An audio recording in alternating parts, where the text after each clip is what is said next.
So hello and welcome to Rich Ielts. This is the first part of my Ielts course, and in today's video we're going to learn how to get started with Ielts. Okay, let's get started. So what is Ielts? Ielts is the International English Language Testing System and is designed for people who want to either study abroad in higher education or those who wish to migrate to an English-speaking country, for example, like the US or the UK. There are two types of the Ielts exam. There is the general and the academic. The general is for people who wish to move to another country. The academic is those who wish to study in higher education. So what is involved in the Ielts test? Well, it's broken down into two parts. There's the first exam, which covers your reading, listening and writing. There is then the second exam, which covers your speaking. These can either be taken on the same day, or in regard to the speaking part, can be taken 7 days prior to your first exam or 7 days after your first exam. Okay, let's look at the listening part first. The listening part is 40 minutes long and it's broken down to 4 sections. As the sections go on, they get harder, i.e. the first one is easier than the last one. You will have to listen to a 30-minute audio recording and there will be 40 questions you have to answer whilst listening to the audio tape. You need to write down your answers as the audio is being played.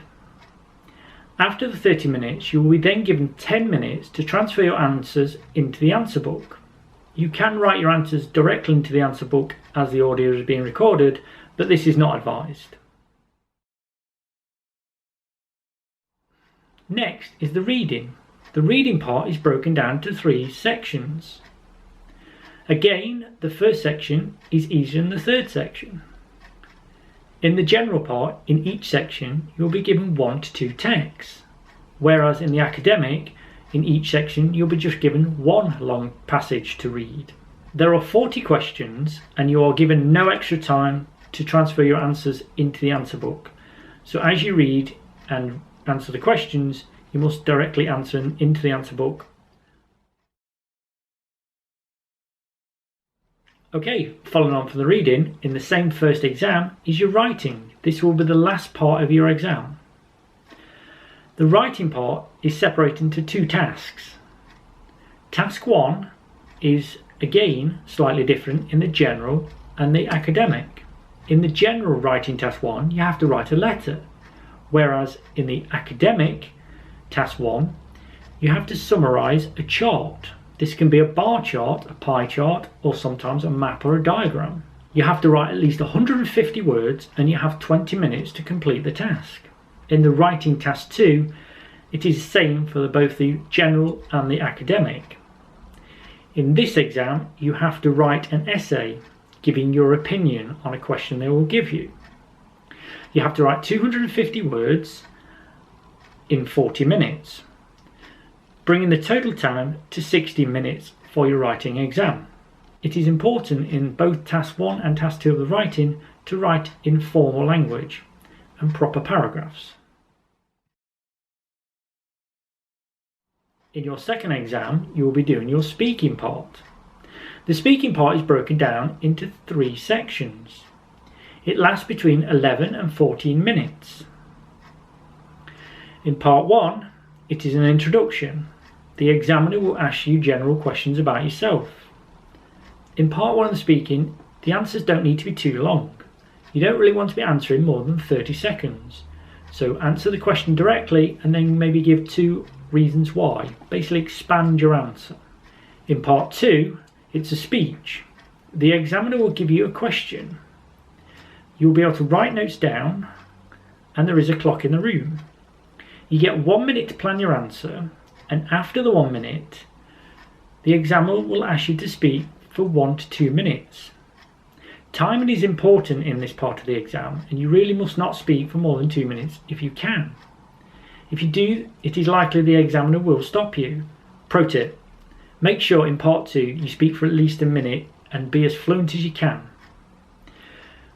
The best way to answer the part 2 is to tell a story that's true about your own life, or something based on your own experience. In part 3, this is a discussion. The examiner will ask you questions and you have to give your own opinion. These answers need to be longer, ideally around 40 seconds, but the benchmark is basically 30 seconds to 1 minute. Whatever topic has been discussed in part 2, then the questions will be based on that topic in part 3. So let's summarise. You basically have 2 exams. The first exam is of your reading, listening and writing. It lasts 2 hours and 40 minutes. Exam 2 is your speaking part. This part lasts about 11 to 14 minutes. The IELTS exam is all about confidence. You must be confident in your English ability. The exam is designed in such a way as to give a good accuracy of your English ability. So, before you take any IELTS exam, it is important to practice with an IELTS teacher. They will be able to grade your level and be able to advise you on when you are ready for your exam.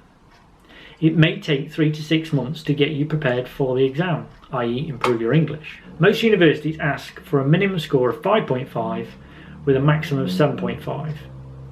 The average is around 6 to 6.5. If you do get, say, 6 in the speaking, you may be able to take a language course before your university course starts. When it comes to countries, each country differs on what level they ask for. That's the end of this video and I hope you enjoyed it. In the next video, we'll be looking at speaking part 1.